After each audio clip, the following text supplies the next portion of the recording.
Bonjour à tous, je vous invite à vous abonner à cette chaîne, à aimer, à partager, à commenter ces vidéos, c'est très important, c'est une manière de nous soutenir. Merci à vous tous. Retrouvez Ligne Droite avec le soutien de terredefrance.fr, une collection d'articles entièrement fabriqués en France et dont tous les bénéfices sont reversés à des agriculteurs, des familles de militaires et des écoles rurales.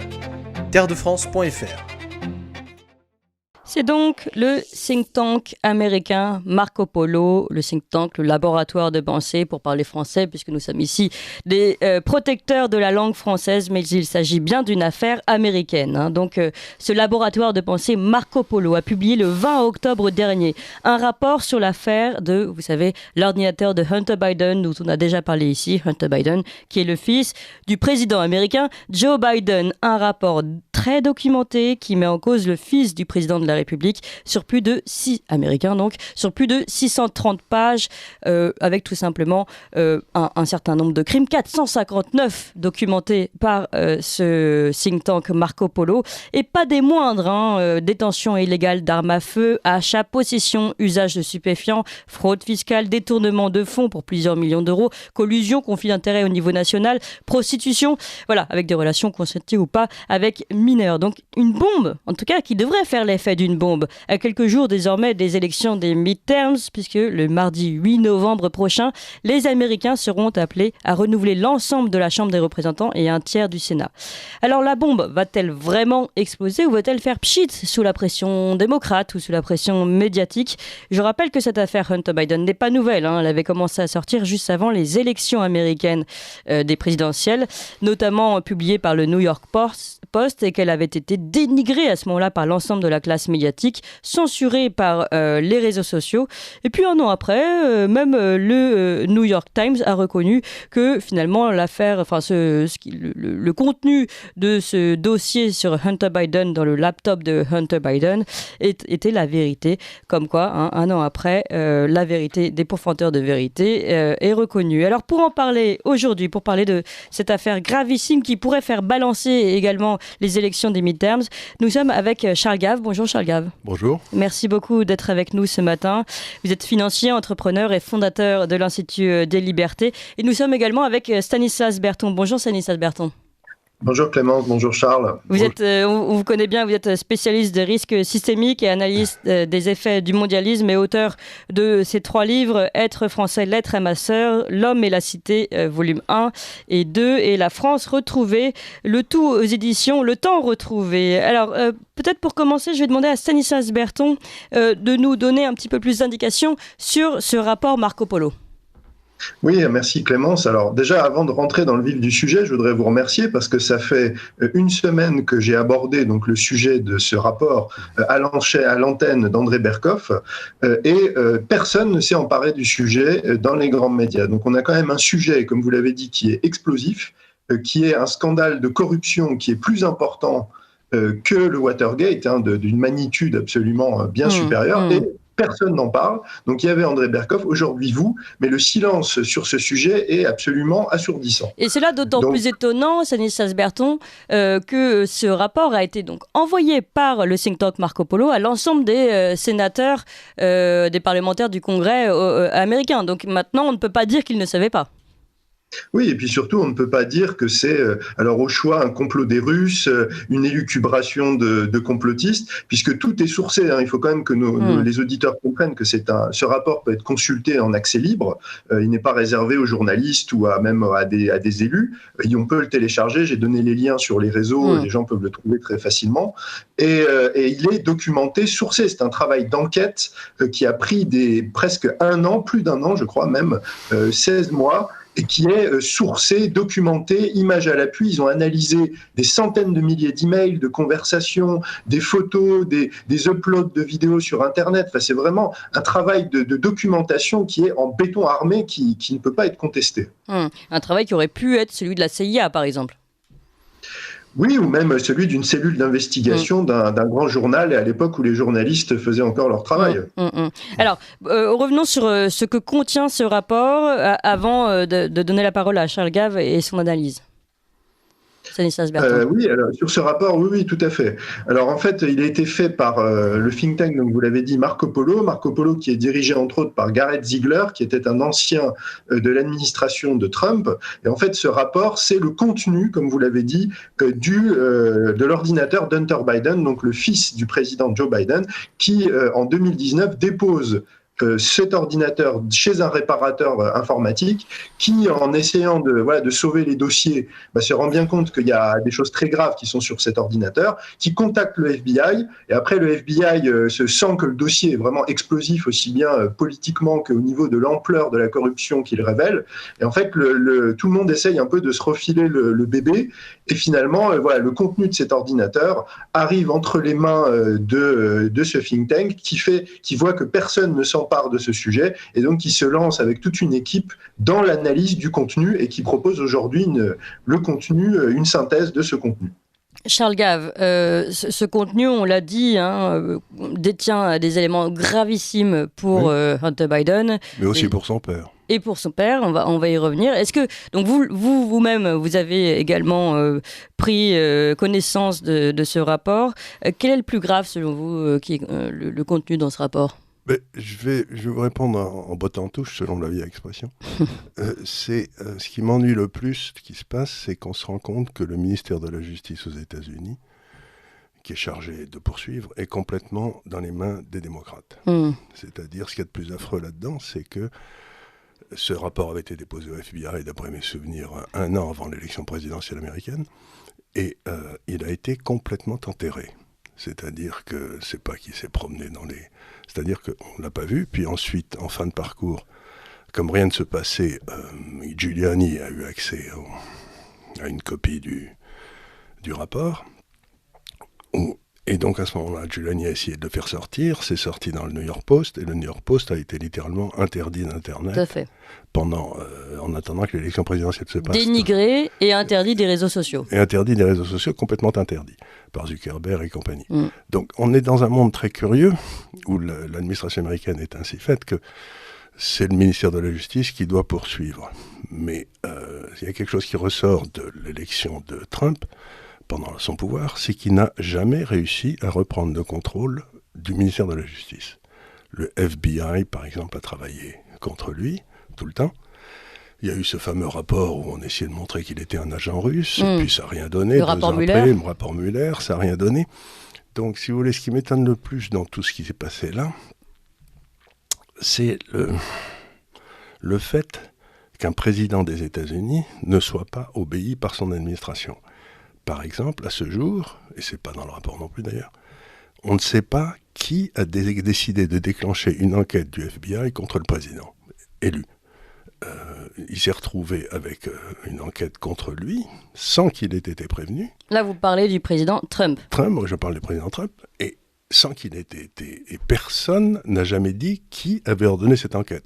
Je ne peux pas croire une seconde que c'est pu être le FBI tout seul qui a décidé de lancer une enquête contre le président des États-Unis, qui venait d'être élu, donc l'ordre avait été donné, et à la limite, il ne peut avoir été donné que par Obama. Et donc, il y a eu maintenant un procureur qui cherche depuis 2 ans l'origine de la... Qui a donné...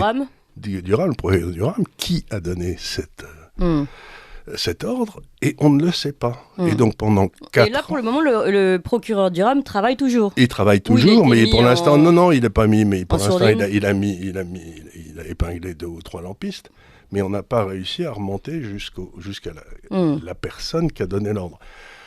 Alors, on sait très bien que le rapport avait été, pas ce rapport, le précédent, celui qui a incriminé le président des États-Unis, avait été payé par l'administration Clinton. Donc moi, ce qui m'inquiète le plus, c'est qu'on se rend compte que, vous savez, cette fameuse État profond aux États-Unis, il fonctionne très bien en contrôlant la justice. C'est-à-dire qu'à partir du moment où vous contrôlez la justice, vous pouvez lancer des enquêtes contre des gars. Bien sûr. Et puis vous pouvez les démonétiser, les décrédibiliser. Et elles peuvent durer très longtemps, comme le rapport Mueller. Elles peuvent durer très longtemps, et ça le temps de décrédibiliser un candidat. Non seulement un candidat, mais tous les gens qui travaillent pour lui. Donc le vrai problème, c'est qu'est-ce qui se passe dans nos démocraties, et c'est pas unique aux États-Unis, pour que la justice soit au service d'une partie des gens, enfin des démocrates, parlons clairement, et que cette justice soit à sens unique, et que la presse ne prenne ses ordres et ses informations que du parti qui contrôle le ministère de la Justice. Donc, on a un vrai problème presque, démocratique, que la justice n'est plus aveugle aux États-Unis. C'est vraiment un système, et c'est très grave. Donc, si jamais le prochain président républicain, s'il y en a un, la première chose qu'il devra faire, il va falloir déminer tout ça, parce que le patron du FBI, tous les grands patrons du FBI, tout ça, ont travaillé pendant 4 ans à dézinguer Trump. C'est quand même extraordinaire, et de la CIA aussi. Et ils ont été convaincus de mensonges en face du Congrès. Normalement, ils auraient dû faire de la tôle. Il n'aurait rien arrivé. Donc, non seulement il y a une prise en compte de la justice, mais quand ils se font prendre la main dans le sac, il n'y a aucune sanction. Donc, vraiment, on a un vrai problème de justice qui ne fonctionne pas. D'une justice qui fonctionne à sens unique. Les États-Unis, on a encore cette image peut-être d'un pays très procédurier, mais d'une justice qui fonctionne. Qui fonctionne, mais ça, vous avez 2 axes dans la justice. Vous avez les juges, dont un certain nombre d'entre eux sont parfaitement honorables, et puis vous avez la partie exécutive de lancer une enquête et de la continuer. Et par exemple, le FBI savait au bout de 3 mois que toutes les accusations portées contre Trump, dans le rapport Mueller par exemple, étaient fausses. Donc ils le savaient, et ils ont continué pendant 2 ans. Mais ils savaient, on sait aujourd'hui, de sources sûres, on a les documents, on a tout, qu'ils savaient. Donc on se dit, mais dans quel monde vit-on, quoi ? Alors revenons sur cette affaire Hunter Biden. Vous l'avez dit, vous l'avez évoqué, il y a ce lien, alors ça c'est quand même gravissime, entre Hunter Biden qui travaille en Ukraine, notamment dans l'entreprise Burisma, on va en reparler, membre du conseil d'administration de Burisma, et qui profiterait de sa relation avec son père pour des affaires de collusion, là, clairement. Mais on le sait très bien, puisque par exemple, si vous parlez de l'Ukraine, celui qui était chargé dans l'administration Obama de s'occuper du dossier ukrainien, c'était Biden lui-même. Et on sait que Biden a fait virer, ils sont déventés d'ailleurs à la télévision, à la radio, c'est imbécile, il a fait virer le procureur ukrainien Shokin. Il a fait destituer le procureur ukrainien Shokin parce que celui-ci refusait. Il a dit au président ukrainien de l'époque, ou bien vous virez ce gars-là, ou bien je vous verse pas $2 milliards. Alors je vous propose qu'on réécoute, on a 2 extraits justement de l'époque qui ont été ensuite diffusés d'abord par une taupe, on va dire, par un avocat ukrainien, et puis ensuite qui a été repris par la presse américaine. Alors le premier échange, oui très peu, mais bon, authentifié en tout cas, puis reconnu, vous l'avez dit, par Joe Biden lui-même. Le 13 mai d'abord 2016, c'est donc à ce moment-là Joe Biden, vice-président des États-Unis, qui appelle Poroshenko, donc qui est alors le chef de l'État de l'Ukraine, pour le féliciter de la destitution du procureur ukrainien Shokin. Écoutez, je vous fais la traduction. Hey, Mr. President, Joe Biden, how are you? Bonjour, Monsieur le Président, c'est Joe Biden, comment allez-vous? Très bien, merci, comme toujours, quand j'entends votre voix. Eh bien, vous faites du bon boulot, bravo pour l'installation du nouveau procureur général. Je sais qu'il y a beaucoup plus que ça qui a été fait, mais vraiment, je pense que c'est très bien, c'est une bonne chose. Je comprends que vous travaillez avec la Rada dans les prochains jours sur un certain nombre de nouvelles lois pour sécuriser l'IMF. Mais cela va être difficile pour le procureur de travailler rapidement afin de réparer ce que Shokin a fait.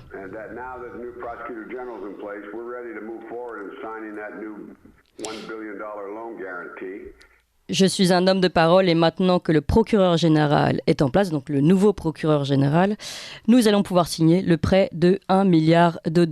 Alors je ne sais pas comment vous voulez que nous procédions, puis après il rentre tout simplement dans des éléments pratico-pratiques. Nous avons des hommes de confiance qui peuvent venir avec une valise sur place à Washington ou inversement. Enfin. Et alors il y a un deuxième échange le 16 novembre 2016, donc toujours Joe Biden. Qui a de nombreux échanges avec Poroshenko, qui appelle donc Poroshenko. Il lui demande de ne pas coopérer avec l'administration Trump entrante, puisque là, Trump va prendre le pouvoir d'ici quelques jours, le 16 novembre 2016. Écoutez. Alors, la situation est très très proche de ce que je ne veux pas voir arriver. Je ne veux pas que Trump soit mis dans une situation où il pense que le système financier s'effondre et qu'il se mette à chercher de l'argent pour l'Ukraine.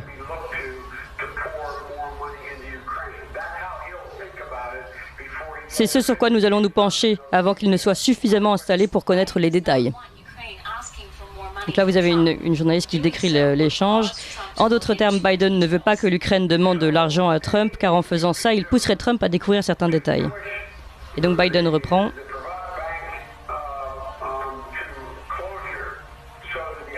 Donc ce que vous pouvez faire, c'est pousser la private bank à fermer afin que l'IMF puisse offrir un prêt à l'Ukraine. C'est ce que je vous suggérerais respectueusement, c'est important pour votre économie et pour votre sécurité physique. Voilà, donc le son est très mauvais parce que je crois qu'il est justement dans l'avion à ce moment-là, Biden.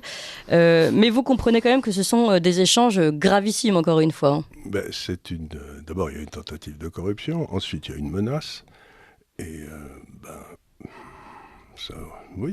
ça explique tout.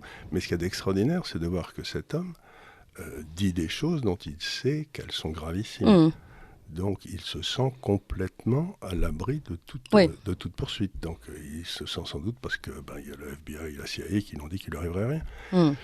Et moi, c'est ça qui me surprend le plus, c'est cette espèce de totale impunité de cette espèce de classe de l'État profond. On sent très bien que ils font des fausses déclarations devant le Congrès, ils doivent faire de la tôle, il leur arrive rien. Ils mettent en cause un président des États-Unis, il n'y a personne qui est complètement innocent, il n'y a personne qui les poursuit. Enfin, je veux dire, il se passe des phénomènes très très curieux dans le ministère de la Justice. Mais j'aimerais bien que Stanislas nous donne quelques exemples de ce qu'il y a dans ce dossier, parce que il y a quand même des trucs tout à fait détonnants, quoi. Bien sûr. Alors, Stanislas Berton, plusieurs choses sur ce lien de Joe Biden avec l'Ukraine et de son fils Hunter Biden, puisque rappelons tout de même que l'une des raisons pour lesquelles peut-être possiblement Joe Biden souhaitait se débarrasser de Shokin, du procureur général Shokin, c'est parce qu'il enquêtait notamment sur Burisma, où travaillait son fils, Stanislas Berton. Oui, alors Burisma, ça c'est très détaillé dans le rapport. Il y a vraiment tout un énorme dossier sur ça. Mais je voudrais revenir sur la question de l'Ukraine parce que, par exemple, on nous a présenté, il y a deux aspects dans ce dossier. C'est-à-dire, on nous présente depuis le début de l'opération militaire spéciale la souveraineté ukrainienne attaquée par l'impérialisme russe. Mais quand on voit ce dossier, on voit que la souveraineté ukrainienne, en fait, c'est une illusion, c'est un mensonge, puisque en coulisses, il y a l'État profond américain. On se rappelle de Victoria Nuland qui, en 2014, plaçait déjà ses hommes dans le nouveau gouvernement ukrainien. Là, on voit que Poroshenko est avec Biden. Et au-delà de Burisma, je voudrais revenir sur un autre aspect, c'est l'entreprise Metabiota. Parce que Hunter Biden, via son fonds Rosemont-Seneca, finance l'entreprise Metabiota. Et aujourd'hui, on a des éléments, j'en avais parlé sur votre antenne en début d'année, finance des laboratoires de recherche bactériologique en Ukraine via des entreprises qui sont contrôlées indirectement par Hunter Biden, notamment Metabiota et l'entreprise Black & Veatch. Donc ça, c'est un aspect aussi très important du dossier. Et alors pour revenir présence des laboratoires qui a été reconnue par Victoria Nuland. Donc on ne peut pas dire que ce sont encore de fausses informations. Oui, tout à fait. C'était des recherches qui étaient interdites aux États-Unis. Oui, donc c'est bien pratique d'aller les mettre en place. Donc on va les faire par des gars là-bas. S'il y a un virus qui s'échappe, on ne pourra pas dire que c'est les États-Unis. Tout à fait. Exactement. Donc maintenant, pour revenir à la deuxième partie, ce que demandait Charles, en fait, le rapport, il est structuré en trois grandes parties, c'est-à-dire trois types de corruption. Il y a la corruption qui touche corruption économique, donc là on vient d'en parler, il y a Burisma, il y a tout le trafic d'influence, alors c'est très large, il y a l'Ukraine, mais il y a aussi la Chine, il y a beaucoup de liens avec Burisma, vous pouvez revenir dessus, parce que c'est important quand même pour nos auditeurs qui ne connaissent pas cette entreprise. Oui, en fait, Burisma, c'est une entreprise, une énorme entreprise de l'énergie en Ukraine. Et en fait, donc, Hunter Biden est mis en relation avec les oligarques, parce qu'en fait, toutes ces grandes entreprises sont contrôlées par des oligarques qui ont dépecé, un peu comme en Russie, l'industrie ukrainienne au moment de l'effondrement de l'Union soviétique. Et donc, en fait, ils expliquent que ça serait bien pour avoir des gens à l'intérieur, d'avoir des gens du profil de Hunter Biden, fils du vice-président des États-Unis. Donc, on va le bombarder à un titre complètement fictif de consultant sur des sujets. Par exemple, c'est assez drôle, je crois qu'à un moment, lui propose même un poste lié à l'éthique. C'est dans le sens de l'humour. Oui. Oui, dans le sens de l'humour, exactement. Et il va être payé, je ne sais plus combien de têtes, $300,000 pour un job fictif auquel il ne se présentera jamais. Et puis on comprend que pour que les dossiers avancent, c'est toujours mieux d'avoir Hunter Biden qui est officiellement dans l'équipe. Voilà, c'est ce genre de choses. D'après les républicains, il est payé $50,000 par mois jusqu'à son départ en avril 2019 au sein du conseil d'administration de Burisma. Donc, entreprise spécialisée dans le gaz. Donc, c'est quand même intéressant. C'est le nerf de la guerre actuelle. C'est ça, exactement. Oui. Et la plus corrompue de toutes les entreprises ukrainiennes, d'après les rapports internationaux. Et il faut savoir que l'Ukraine est, de tous les pays, celui qui est le plus... Je crois qu'il y a que 2 pays qui sont plus corrompus que lui, d'après les ONG qui s'occupent de ça. Oui, tout à fait. Mais donc là, il y a l'Ukraine, donc il y a une grosse partie, mais il y a aussi la Chine, puisqu'il y a des grands oligarques chinois qui le contactent aussi pour faire des affaires. Et en fait, quand on creuse, comme souvent en Chine, on se rend compte qu'en fait, ce sont des entreprises qui sont en fait liées au parti, en fait, au pouvoir, au parti communiste chinois. Et en fait, au moment, il y a vraiment toute cette collusion, mais ça va bien plus loin. Il y a, quand on creuse un petit peu, parce que ça, c'est les 2 gros dossiers. On parle toujours de l'Ukraine et de la Chine, mais il y a aussi le Mexique. Il travaille avec des grosses entreprises mexicaines. Il y a la Libye aussi.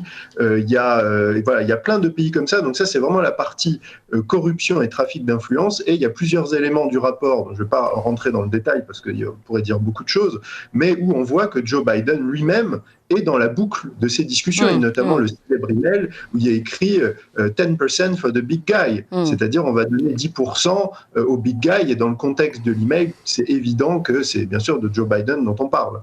Et donc ça, c'est la partie vraiment... je dirais corruption business. Alors après, il y a la partie corruption morale et sexuelle. Alors là, qui est vraiment un festival de toute la débauche qu'on peut imaginer, puisque comme vous l'avez dit dans votre introduction, Hunter Biden se livre à la prostitution. Alors qui se mélange vraiment avec des escortes. Il filme tous ses ébats. Alors ça, c'est vraiment assez incroyable, c'est qu'il documente absolument tout ce qu'il fait. Et il y a quand même quelque chose qui est sidérant, c'est qu'il a téléchargé des vidéos et des photos de ses ébats sur des grands sites pornographiques. C'est-à-dire qu'il a vraiment il a créé des comptes où il a téléchargé tout ça. Et puis après, il y a des histoires encore plus sordides de mœurs, parce que par exemple, il a une relation avec sa belle-sœur, donc la femme de son frère Beau Biden, qui est décédée, donc c'est la veuve. Et donc, il trompe sa femme avec sa belle-sœur, et ça donne lieu, on est vraiment presque dans une version sordide de Dallas, c'est-à-dire ils s'échangent des textos, c'est des conflits familiaux, vous imaginez l'ambiance à l'intérieur de la famille Biden. Ça, vous rajoutez à ça des choses un peu tendancieuses qui se passent avec sa nièce, où on a plein de textos qui disent « il ne faut surtout pas que tu restes seul avec des enfants, je ne veux pas qu'Hunter Biden reste avec des enfants jeunes aux réunions de famille ». Vous voyez, c'est vraiment... C'est vraiment une son père. Voilà. Oui, voilà, la pomme ne tombe jamais loin de l'arbre, comme on dit.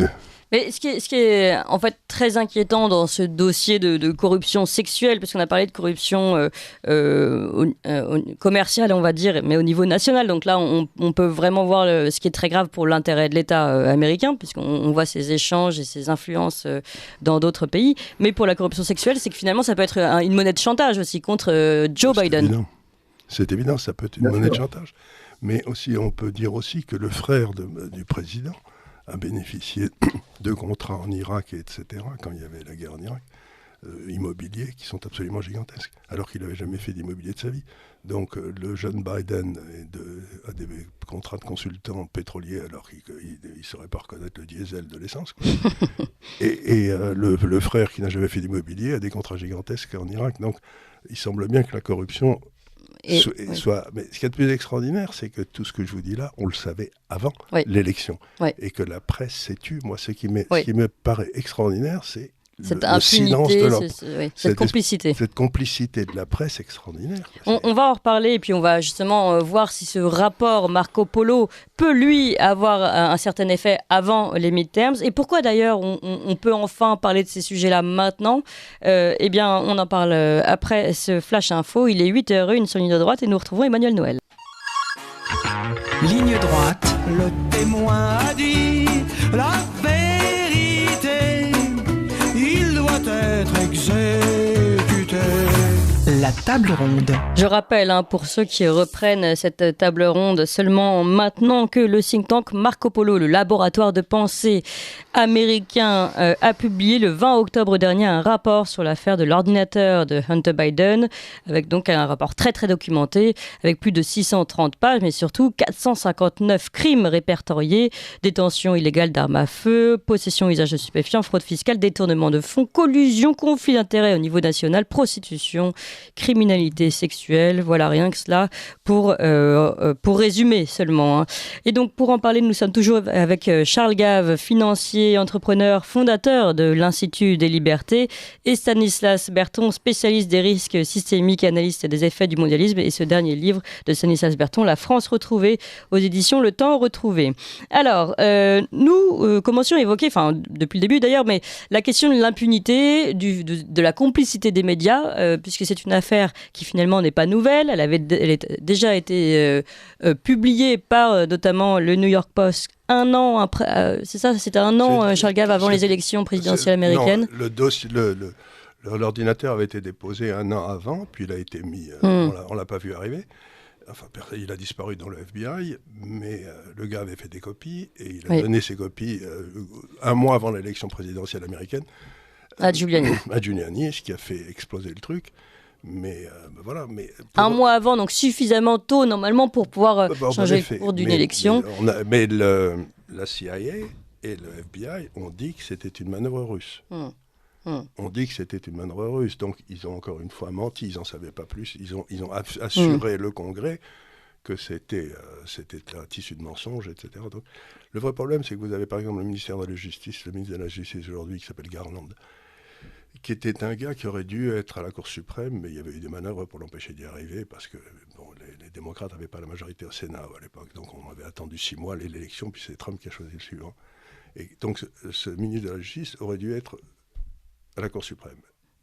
Et je ne peux pas m'empêcher de penser que ce gars-là n'arrête pas, il fait partie de cette espèce de contrôle de la justice par les démocrates, et je suis enchanté qu'il ne soit pas à la Cour suprême.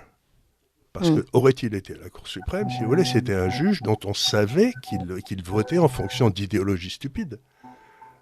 Donc, moi, je suis absolument content que ce gars-là n'y soit pas, parce qu'on nous expliquait que c'était un nouveau Solon, on allait voir ce qu'on allait voir. Et en fait, c'était une basse crapule. Stanislas Berton, concernant cette impunité, d'abord côté donc justice, avant d'aborder aussi la question de la complicité des médias, et puis enfin de l'effet que peut avoir ce rapport, encore une fois, cette fois-ci très détaillé et remise aux mains de l'ensemble des membres du Congrès. Oui, je rejoins tout à fait l'analyse de Charles, c'est-à-dire ce qui est frappant dans cette histoire, c'est qu'on voit bien en fait la structure du contrôle de l'État profond sur la vie publique au sens large américaine. C'est-à-dire que vous avez le FBI qui enterre les dossiers, vous avez la communauté du renseignement qui vient et qui dit « mais rien à voir, c'est un complot des Russes ». Vous avez les GAFA, donc Facebook, Twitter, qui censurent l'info et qui censurent même l'info quand des journalistes essayent d'en parler, donc comme le New York Post. Oui, des journaux connus, le New York Post. Quand même. C'est le deuxième plus ancien aux États-Unis.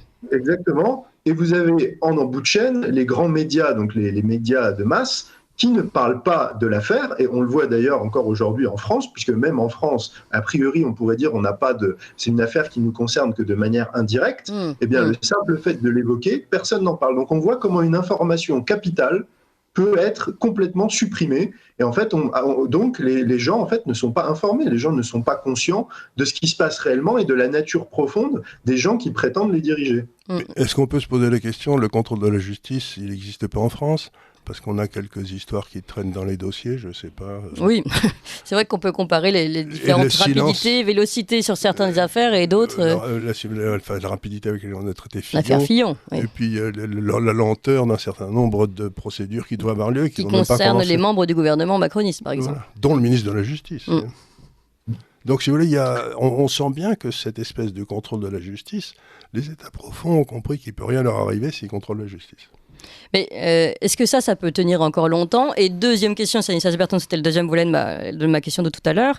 Finalement, est-ce que vous pensez que ce rapport-là peut avoir un effet, un véritable effet pour les élections demi-mandat qui ont lieu dans quelques jours maintenant, le 8 novembre ?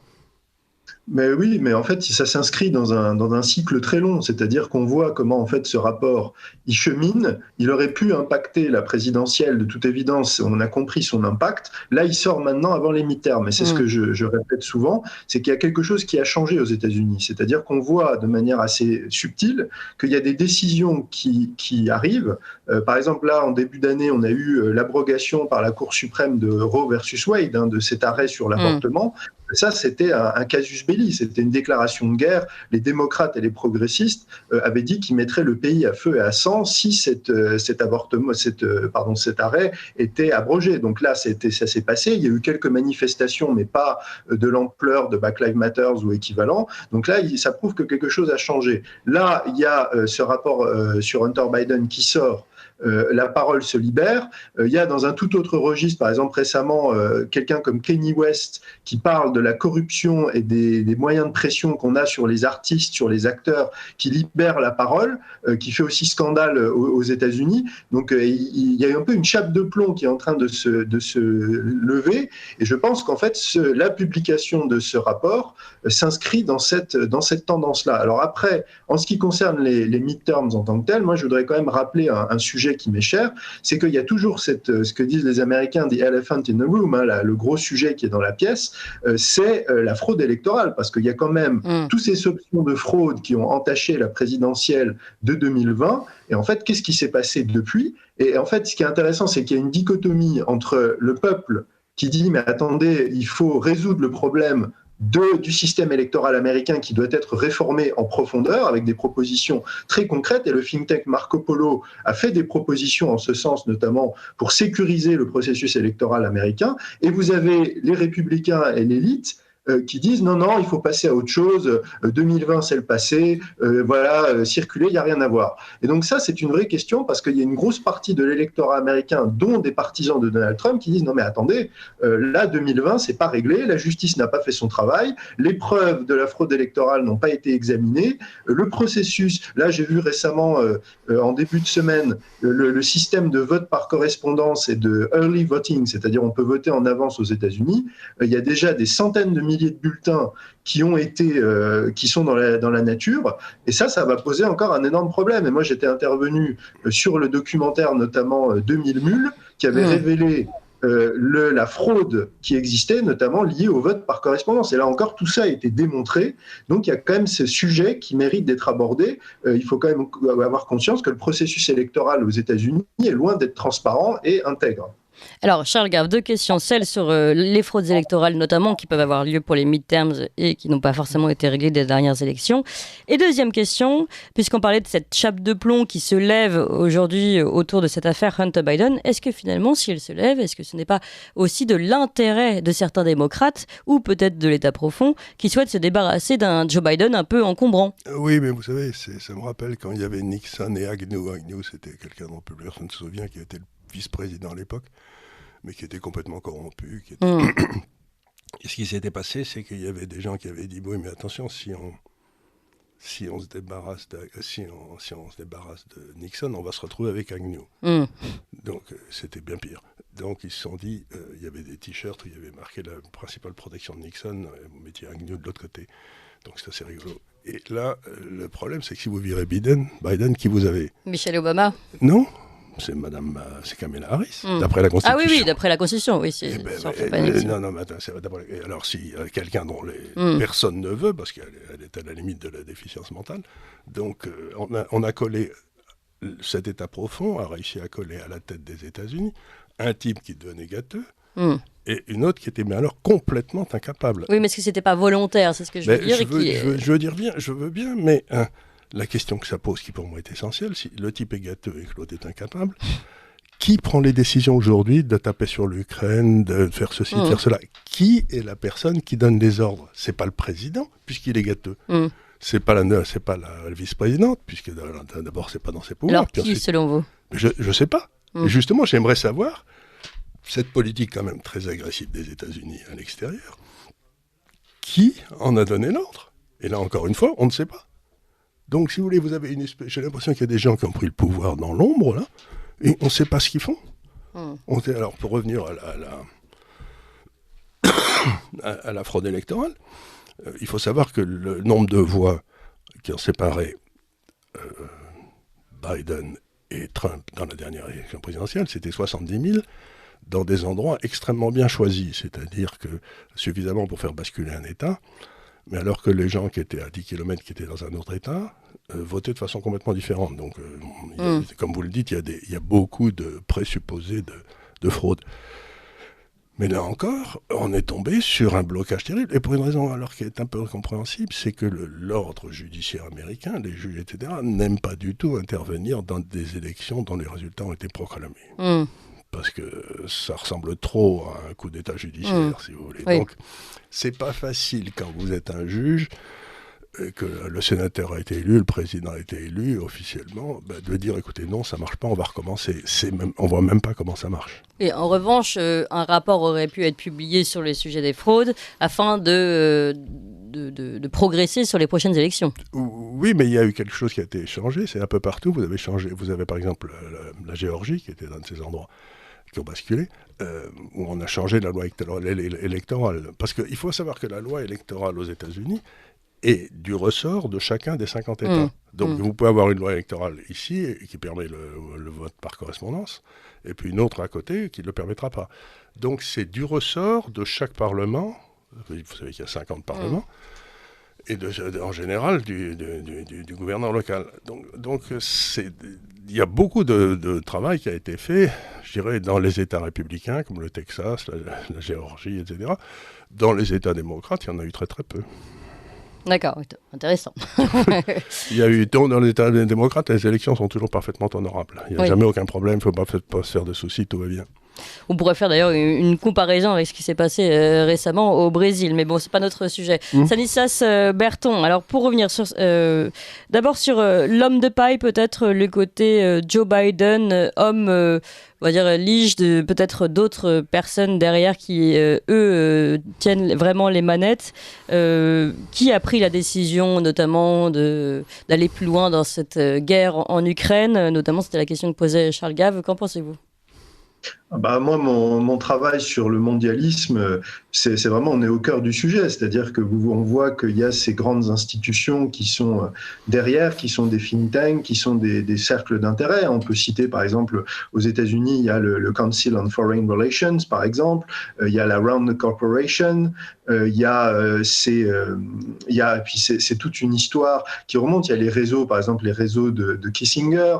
Il y a toutes ces structures en fait, parce que l'État profond, c'est ça. C'est-à-dire, ce qu'il faut que les auditeurs comprennent, c'est que le mondialisme est un système qui détient réellement le pouvoir, mais qui, pour garder son pouvoir, donne des simulacres, notamment à tout ce qui est représentation politique. Donc en fait, les gens ont l'impression qu'ils vont voter pour un candidat de gauche et un candidat de droite, mais en fait, ils votent toujours pour le même système. Et ça, c'est le génie de ce système. Et c'est justement ce que j'essaye d'expliquer, c'est la logique que j'essaye d'expliquer dans ce travail d'analyse que je ne suis pas le seul à faire. Et ce qui est intéressant avec un personnage comme Donald Trump, c'est que lui, il est arrivé comme un chien dans un jeu de quilles. Oui. Et en fait, il a renvoyé tous les mondialistes de gauche comme de droite, parce qu'il y a aussi des mondialistes républicains qui cachent très bien leur jeu, on les appelle les rhinos aux États-Unis. Et en fait, il a montré le double jeu de tous ces gens-là, et avec que ça soit la question de la fraude électorale et la question du rapport Biden, en fait, la vérité est révélée, et comme un peu disait Warren Buffett, c'est quand la mer se retire qu'on voit ceux qui nageaient tout nus, quoi. C'est-à-dire, on voit qui est qui aujourd'hui. Alors, et sur ce rapport Marco Polo, tout de même remis à l'ensemble des membres du Congrès, est-ce que depuis cela a fait du bruit aux États-Unis, Stanislas Berton ? En fait, c'est-à-dire que ça a pas, comme les grands médias n'en parlent pas, l'opinion publique qui ne s'informe que par grands médias ne le sait pas, mais tous les gens qui suivent ce dossier-là de près, tous les patriotes, en fait, connaissaient déjà tous les éléments. Ah oui. C'est-à-dire que même nous, je pense que Charles et moi-même, nous sommes dans le même cas, on suivait l'affaire depuis très longtemps, donc ce rapport, il nous a pas appris grand-chose. Il peut apprendre des choses aux gens qui découvrent l'affaire aujourd'hui et qui se prennent ces 630 pages de corruption dans la tête. Voilà. Mais je crois pas que. Mais après, pour le reste, non. Je crois pas que le but de ce rapport a été de prouver quelque chose qu'on n'avait pas besoin de prouver parce que tout le monde le savait. Exactement. Le but de ce rapport a été de forcer ceux qui ne voulaient pas voir par entendre à dire que ça a peut-être existé. Donc, je ne crois pas que le but de ce rapport ait été de montrer la corruption de la famille Biden, ça tout le monde est au courant, et depuis très longtemps, mais c'était juste de dire justement au ministère de la Justice, et c'est ce que les républicains commencent à dire, quand nous reprendrons le pouvoir au Congrès, nous vous ferons passer en jugement. C'est-à-dire que derrière ce rapport, il y a toutes les preuves dont on a besoin pour mettre en quelque sorte en examen Madame Clinton, etc. Donc c'est pas inutile, c'est le début de l'inquisition par les gens normaux de cet état profond et comment on va peut-être essayer de nettoyer les écureuils. Une menace finalement. C'est une menace, on leur dit attention les gars, parce que et vous savez que dans la justice américaine, si vous avez commis un crime et que vous balancez vos copains, en principe, on réduit beaucoup votre peine. Donc il va y en avoir qui vont se mettre, à mon avis, si les élections se passent comme on me dit qu'elles vont se passer, on peut avoir beaucoup de gens qui vont se mettre à chanter comme des canaris. Quoi. Alors, mais le but était plus une menace pour la suite plutôt que pour jouer, dire, même pour les élections. Oui, mais ça a un effet, parce que par exemple Fox en parle tout le temps. Donc Fox News a quand même repris l'affaire Hunter Biden. Tout à fait, mais c'est surtout pour dire aux gens, on a commencé le travail d'investigation qui va vous amener en tôle à vie. Et vous considérez qu'aujourd'hui, avec le niveau de la justice qu'il y a aux États-Unis, si les midterms ne donnent pas les républicains gagnants, l'affaire sera encore enterrée? Bien sûr. Mais par contre, on a commencé à dire, par exemple, il y a 2 ou 3 grands sénateurs américains qui ont dit qu'ils comptaient inculper le ministre de la Justice, Garland. Le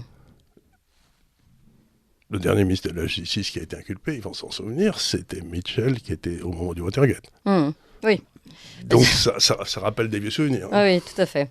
Stanislas Berton, à ce sujet, donc vous considérez vous aussi que finalement, ça ne va pas forcément changer grand-chose pour les élections des midterms, mais peut-être pour la suite, c'est peut-être une annonce sur ce qui risque d'arriver pour les corrompus de cette affaire Hunter Biden?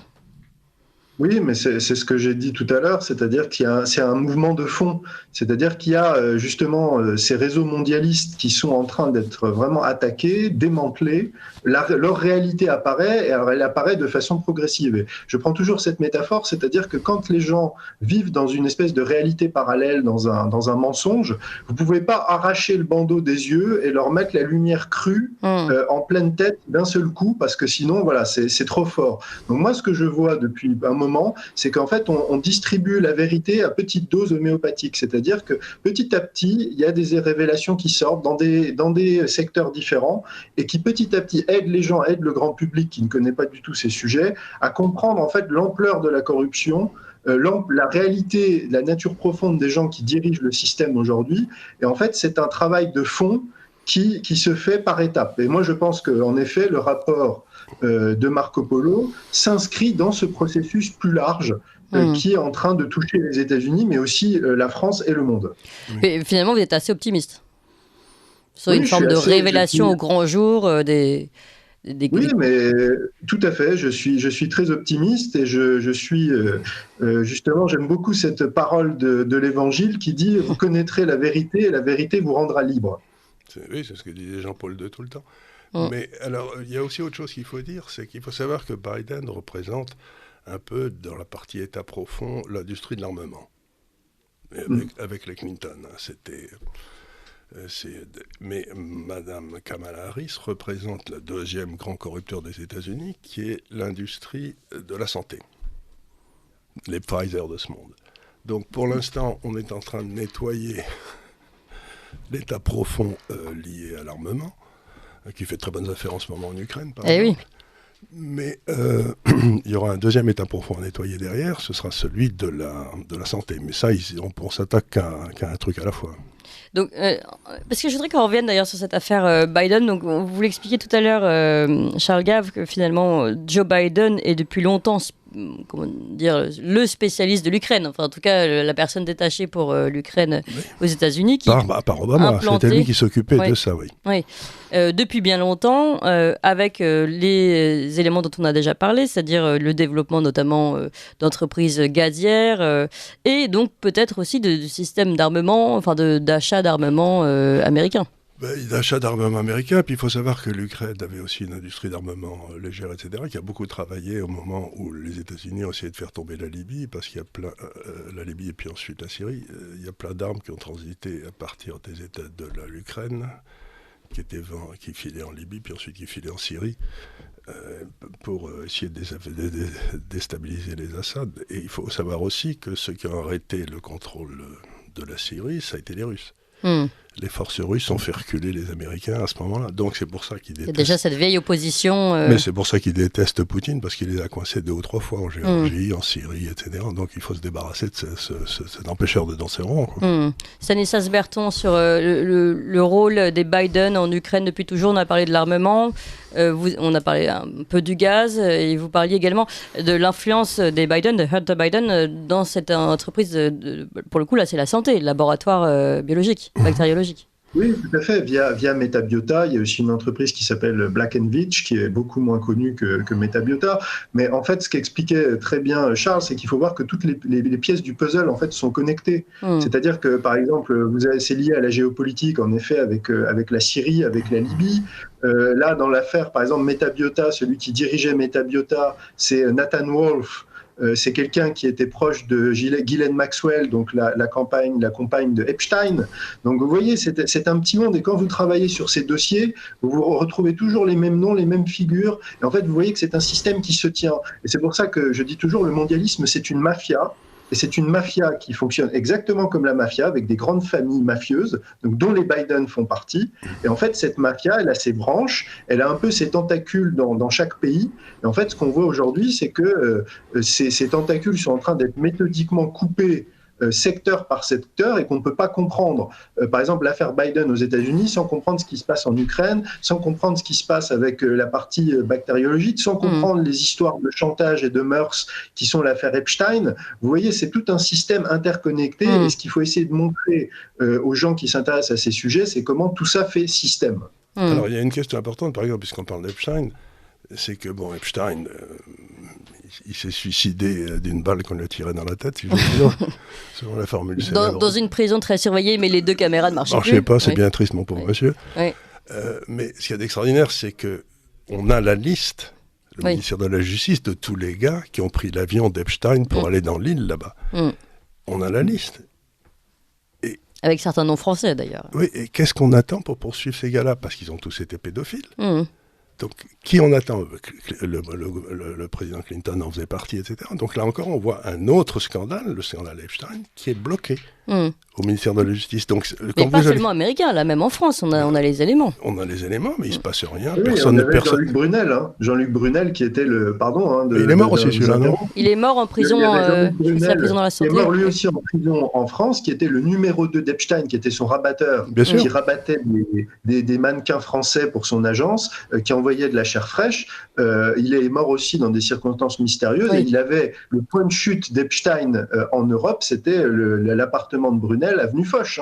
La France est extrêmement... Et Ghislaine Maxwell a la nationalité française. Oui, sa mère était française. Sa mère était française.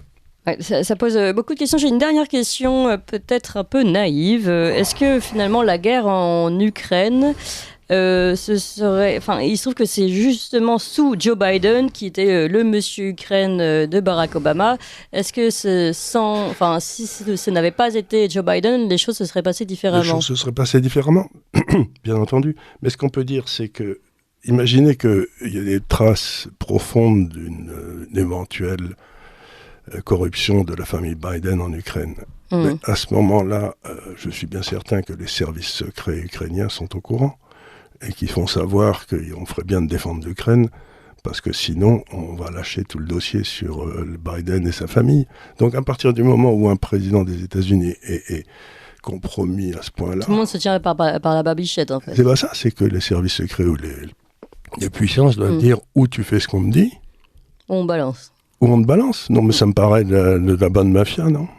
Donc, finalement, peut-être que les choses vont être assez rapidement balancées, puisqu'on voit même... C'est pour ça que j'avais très peur de ce qui se passait il y a à peu près 2 mois, parce que je me disais, s'ils doivent faire l'irréparable, c'est-à-dire déclencher une guerre avec la Russie, c'est dans les 2 mois qui viennent, parce qu'après, ils auront du mal. Stanislas Berton, le mot de la fin? Oui, je suis assez d'accord avec tout ce qui a été dit, même complètement d'accord avec ce qui a été dit par Charles. Le vrai risque qu'il y a dans ces sujets, c'est un peu la politique de la terre brûlée. C'est-à-dire, si on n'arrive pas à cacher nos turpitudes, la solution, c'est on va enterrer tout le monde et tout le monde va mourir par le feu, quoi. C'est un peu, puisque ça, c'est le vrai risque. Et voilà, on sait quand un animal est acculé, c'est là où il est le plus dangereux. Moi, je crains que l'État profond est dans une situation de plus en plus difficile, de plus en plus acculé. Et c'est là où je pense qu'il peut être le plus dangereux. D'accord. Et prendre des décisions les plus irrationnelles aussi. Eh bien, merci beaucoup à vous deux. Je croyais que vous étiez optimiste, Stanislas Berton. Mais on l'est, puisqu'on va essayer de se débarrasser de ces ordures. Oui, mais on ne oui. dit pas que ça va se passer sans dégâts. Oui, tout à fait. En tout cas, merci beaucoup. C'était absolument passionnant pour cette table ronde, notamment autour du rapport Hunter Biden, publié par le think tank Marco Polo. Merci à vous, Charles Gave, fondateur de l'Institut des libertés. Merci à vous, Stanislas Berton, spécialiste des risques systémiques, analyste des effets du mondialisme. Et je vais citer votre dernier livre, La France retrouvée, aux éditions Le Temps retrouvé. Merci à vous deux. Retrouvez Ligne droite avec le soutien de terredefrance.fr, une collection d'articles entièrement fabriqués en France et dont tous les bénéfices sont reversés à des agriculteurs, des familles de militaires et des écoles rurales. terredefrance.fr. Vous appréciez cette émission? Alors aidez Radio Courtoisie à en produire d'autres, en indépendance totale. Rendez-vous sur soutenir.radiocourtoisie.fr. Merci d'avance.